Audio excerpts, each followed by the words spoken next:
Morjesta! Uutta projektia pukkaa jälleen. Eli tällä kertaa olisi vuorossa maitokärryjen kunnostus. No joo, eli nämä maitokärryt on erittäinkin vanhat. Ei mitään tietoa minkä ikäiset. Useita kymmeniä vuosia vanhat. Ja lähdetään liikkeelle tästä yleiskunnosta. Renkaat täällä on entiset. Sitten tää näkyy olevan toinen rengas aivan vinossa. Toinen on suorassa. Ja täällä on vähän ruostevauriota. Tää on ilmeisesti ollut sininen joskus. Ei oo enää. Tämä vähän tutkainta aikaisemmin täällä jotain hitsisaumoja oli pettänyt. Olisikohan ollut täältä? Joo, tuolla oli. Ja sitten oli muuallakin hitsattavaa. Täällä on vähän hommaa.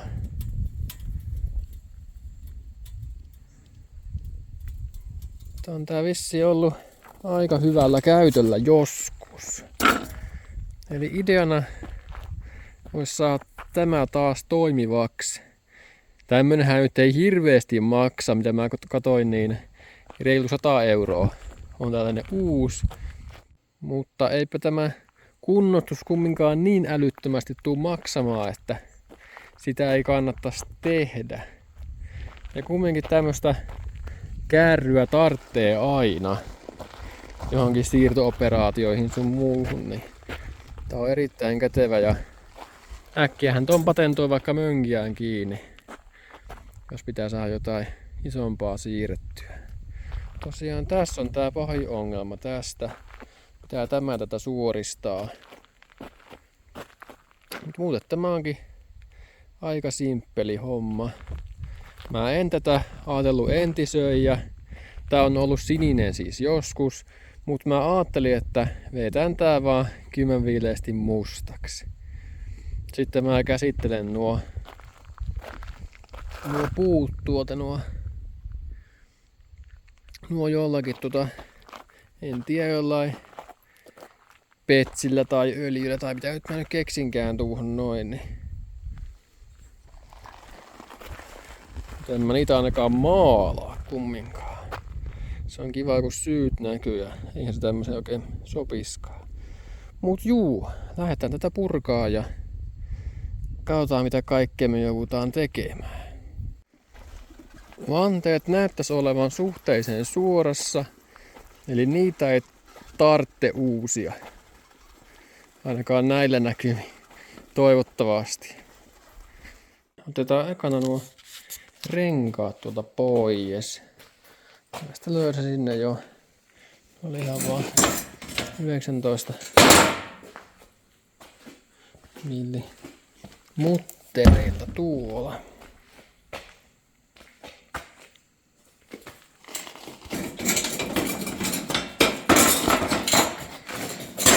Noin. Eikä tarvitsee periaatteessa vaan maalata ja uudet renkaat ja tietty sisäkumit joutuu vaihtaa tuonne varmastikin myös. Joo. Tässä nyt näkyy. Eli tämän puolen on suorassa. Ja tämän puolen aivan vinksallaan. Joo. No. Ei sitä auta kun lähtee vähän vääntää puolta. Katsotaan noin jollain tohon tökkää jonkun putken vaan ja vääntää. Niin. Eiköhän sillä sen verran väännä, että saadaan tuo suoraan. No niin. Pikkasen edistystä mä itse nuo paikat tonne ja tuon tuolta korjasin. Muuta vikaa tässä nyt ei ollutkaan. Mä tuolta otin tää ruuvit tuolta jo auki.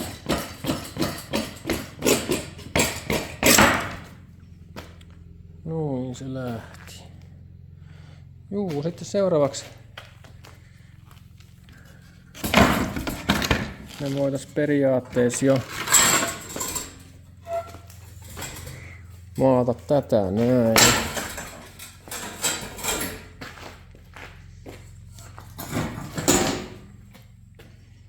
Eli tuo runko tosta maalataan. Sitten mä tämän käsittelen jotenkin tää levy. No niin, nyt olisi tää runko maalattuna. Huomattavasti paremman näköinen. Mä hinkkasin tän vaan teräsharjalla ja sitten vaan brake cleaneria. Sen jälkeen niin tuli ihan hyvä. Tosi mun maali oli mennyt vähän kokkareiseksi jo, koska tää oli ollut talven täällä tallissa.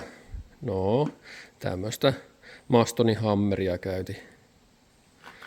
Metal painttia, smoothie. Ja tämän pystyy laittaa vaikka ruosteen päälle, jos niin halus. Pitäisi olla ihan hyvää tavaraa tähän. Nyt mä puhistan näitä vanteita. Eli sama homma, eli teräsharjaa ja sitten brake cleaneria. Tässä mä ekan mä nyt putsasin jo suurin piirtein. Tää toinen pitäisi tehdä vielä. Ei tosta nyt ihan hirveästi lähtenyt tavaraa ja tuohon jää ruusettakin jonkun verran, mutta pitäisi hiekka puhaltaa nuo, mutta en kyllä jaksa. Liian kova homma. Tämä on se nyt paljon parempi kuin tää lähtökohta kumminkin. Joo, kyllä mä oon ehkä vähän vielä hinkkaa. Sitten vaan spraymaalia näille. No joo, nyt olisi nuo vanteet maalattu. Nuo renkatoin tuolta pois ja nuo oli kyllä kaikki aivan entistä. Sisäkumeella ei tehnyt mitään ja ulkokumikki oli ihan ihan hapertuneet. Joo, mä nää tosiaan maalasin.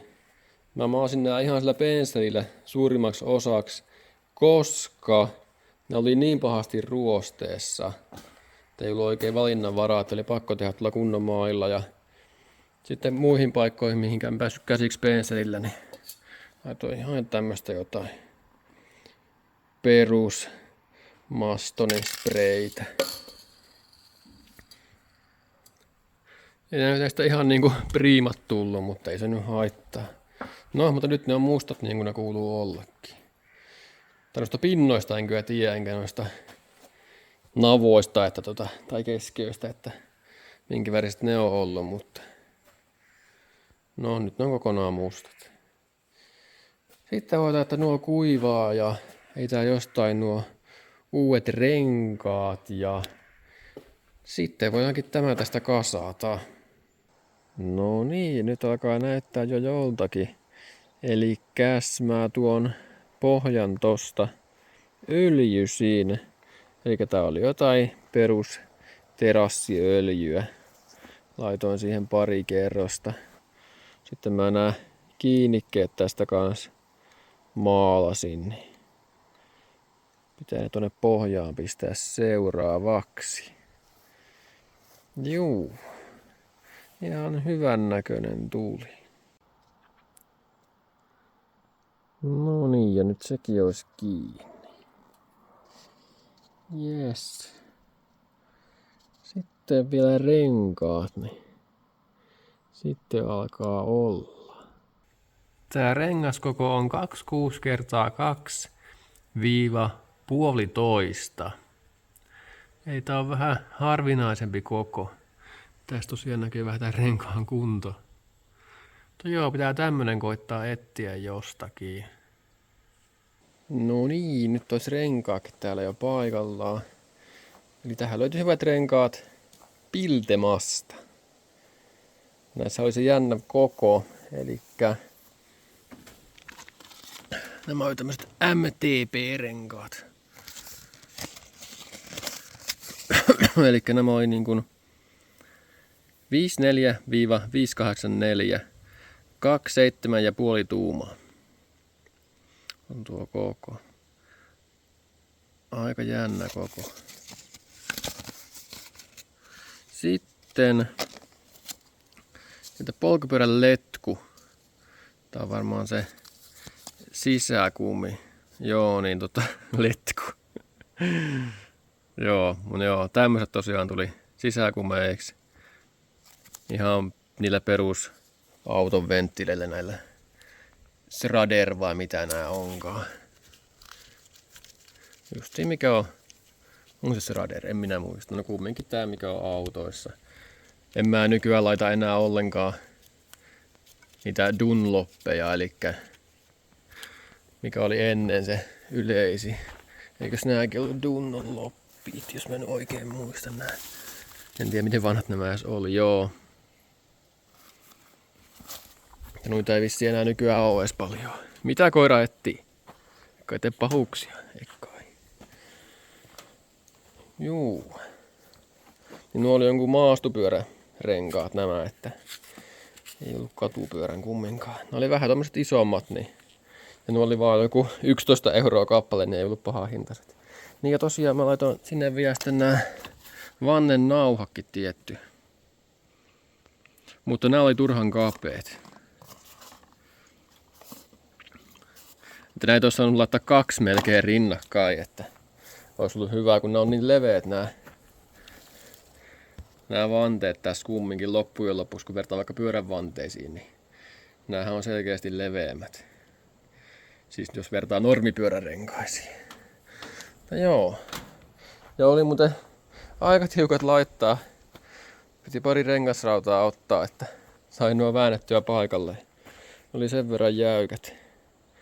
Ehkä olisi auttanut, kun olisi vähän jaksanut lämmittää, mutta mä oon vähän laiska. Joo, sitten vaan kasataan tämä ja katsotaan miltä näyttää. No huoletaan nämä navat nyt samalla kun tähän ryhdyttiin, eli täällä on tosiaan nuo napalaakerit näkyy. Tuolta kuulija näkyykin. Tässä on tää akseli. Tuossa on tuo napalaakeri, mikä kiristää. Tässä on 2 tämmöstä. Ne kiristää vaan sopivaan kireyteen. Elikkä semmoiseen, että tuo pyörii vielä nätisti tuo rengas, ettei vielä ahista. Elikkä mahdollisimman kireelle kumminkin. Ja sitten tää on tämmöset lukitusmutterit sitten noille. Miten ne lukitaan paikalleen. Mutta joo, mä heitän tonne uudet rasvat. Jotain yleisrasvaa, mutta eiköhän tuo pelitä aivan. No niin, sehän pelittää. Tuli muuten hieno. Jes. Koira kattoo siellä. Mitäs nää renkaat pyörii? Ainakin pitäis pyöriä. Juu, ihan nätisti. Jes. No juu, tämähän on sitten valmis. Tuli muuten yllättävän hyvän näköinen kun vertaa mikä tää oli aikaisemmin. Niin. On kyllä siisti.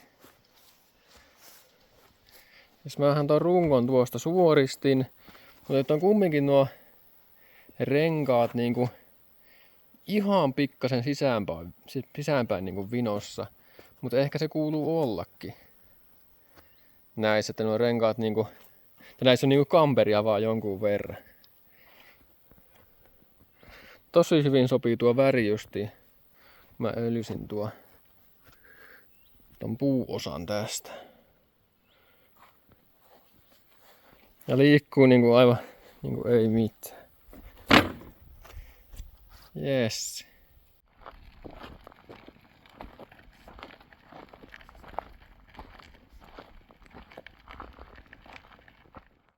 No joo, tämä oli tämmönen pikaprojekti, tai no piti olla, mutta noiden renkaiden kanssa kesti vähän aikaa, että nuo löyti, niin menikin sellainen viikko sitten tässä, mutta no joo, ihan nätti lopputulos tässä tuli ja eiköhän tälle käyttöä varmasti löydy ja Onhan tämmönen ihan hieno koristeenakin.